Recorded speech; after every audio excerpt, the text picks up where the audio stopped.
Bismillahirrahmanirrahim. Assalamualaikum warahmatullahi wabarakatuh. Welcome back to my channel, Noi Sharing Knowledge. Teman-teman yang dirahmati Allah, menegakkan sholat tepat waktu dan melaksanakan sholat-sholat yang disunahkan Rasul adalah salah satu ciri orang yang bersyukur, termasuk juga bersedekah. Bersedekah adalah juga ungkapan rasa syukur bahwa Allah sudah memberi lebih kepada kita. Nah teman-teman, untuk mengikuti tips ini lebih lanjut, jangan lupa like, comment, dan subscribe. Dan semoga channel kalian yang ikut mensubscribe channel saya, mudah-mudahan kalian lebih sukses dan lebih maju karirnya. Amin. Nah teman-teman, bila ada pertanyaan seperti ini, mengapa rezeki kita selalu kurang? Jawabannya sederhananya adalah bisa jadi kita selama ini kurang bersedekah, teman-teman. Cobalah bersedekah, insya Allah apa yang kurang Allah akan cukupkan.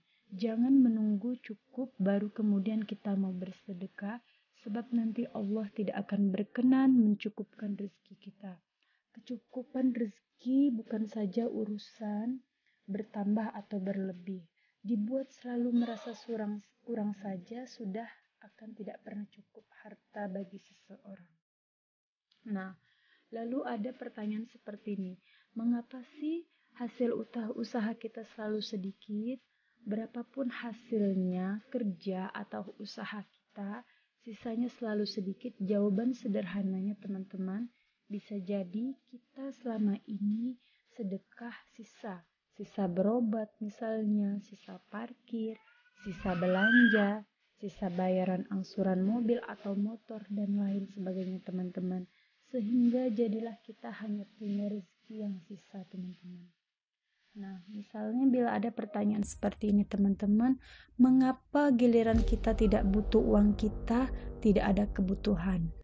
Begitu ada kebutuhan, malah uangnya tidak ada. Jawabannya bisa jadi sebab kita sedang diistidrajkan Allah, sedang dipermainkan Allah. Dan salah satu sebab dipermainkan Allah adalah mungkin karena uang kita nakal, susah diatur teman-teman, dan bisa juga penyakitan teman-teman.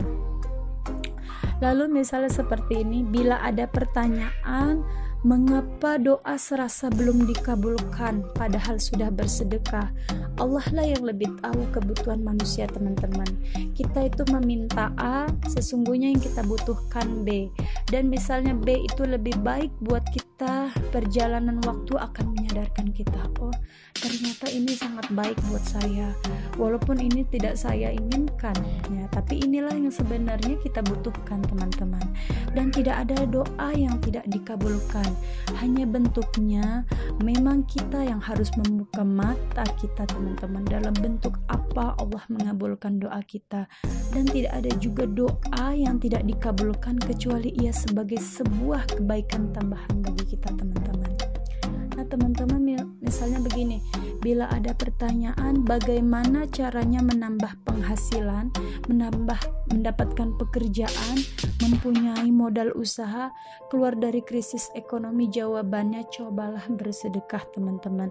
Sebab bersedekah bisa menambah rezeki dan menjawab semua keinginan kita teman-teman, insya Allah teman-teman. Lalu bila ada pertanyaan bagaimana caranya hidup selamat dari bala, tidak gampang datang, penyakit juga jauh, dan umur panjang, jawabannya juga bersedekah teman-teman. Sebab bersedekah selain bisa mengundang datangnya rezeki, dia juga bisa menolak bala dan menyembuhkan penyakit dan memanjangkan umur teman-teman. Percayalah, man jaa bil hasanati falahu asyru amsalihha. Barang siapa yang berbuat satu kali kebaikan, maka Allah akan membalasnya 10 kali lipat kebaikan teman-teman. Nah teman-teman, bila ada pertanyaan mengapa orang-orang yang bersedekah cenderung aman hidupnya, enak hidupnya, dan selalu diberi kemudahan di setiap kesulitannya? Sebab Allah mencintai orang-orang yang bersedekah dan memberikan keridhoannya di kehidupannya, teman-teman. Nah, teman-teman, bila ada pertanyaan mengapa harta sedekah kita suka tumpul tak bermakna, bisa jadi karena kita tidak mengimbangi dengan ibadah wajib lainnya, atau kita tidak mengimbanginya dengan mengerem nafsu, alias maksiat masih terumbar, atau kita kehilangan keikhlasan ketika memberi, cenderung ria, mengungkit, dan mungkin juga asal sedekahnya dari sesuatu yang haram.